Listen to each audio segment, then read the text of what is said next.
Lautenbach. Thank you, Mr. President, members of the body. Recently in print, I referenced a term called Lautenbach fatigue, which is something that can set in on the body with too much Lautenbach. And we're probably there, so this is probably the one time I'm going to speak on this today. But there were some important things to say.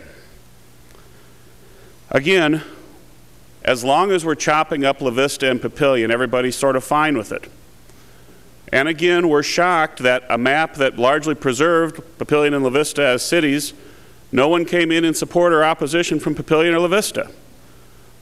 Well, not a lot of supporters show up for hearings at all, if you think about it, so that's not a very revealing argument.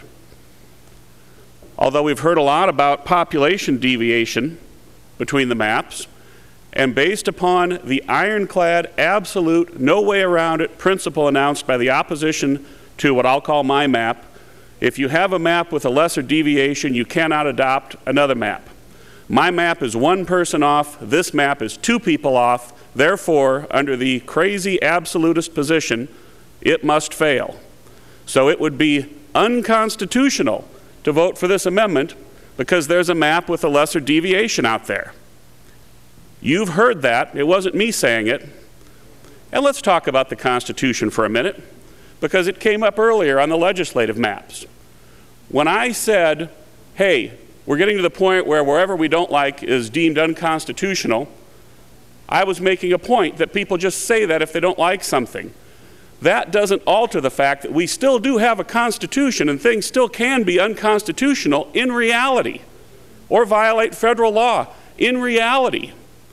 And yesterday we had a discussion about that at the mic where I challenged one of my colleagues to give some authority for the proposition that there was a minority dilution claim here.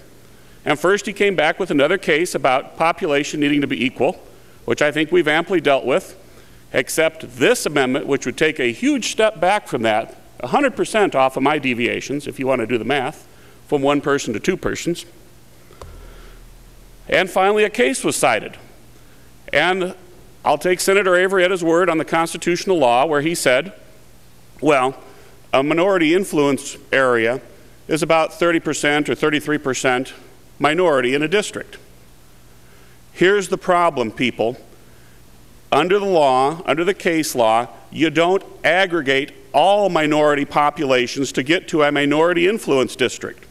And that is what the proponents of this amendment are doing. And everybody knows that's wrong, by the way. Everybody knows that's not how you do this. But we've been talking about it for 2 days. I didn't address it yesterday, but I can't let it go today because you're being misled.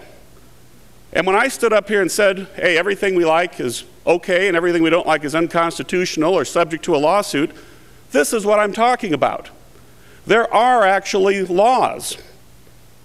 To quote the movie, this isn't Nam, there are rules here. And they apply to this. And you have to read the whole thing. You can't pick and choose a la carte and then say, well, I have some concerns, we better step back from this.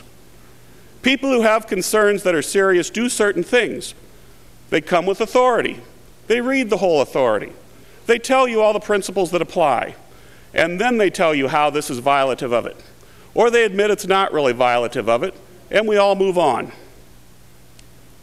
So again, and this is the last time I'm going to speak on this bill, I promise you that. 1 minute. And I only have 1 minute left of that time. I will ask you to greet the concerns you're hearing today and the map brought by the two students from Columbia Law School with a certain amount of skepticism. And recognize that there is actually a staff that works in legislative research, and we aren't going to roll out maps all the way to final reading that have serious constitutional or federal issues with them. That doesn't happen in reality. Please be skeptical. Please vote no on this amendment. Thank you, Mr. President. Thank you, Senator Lautenbach.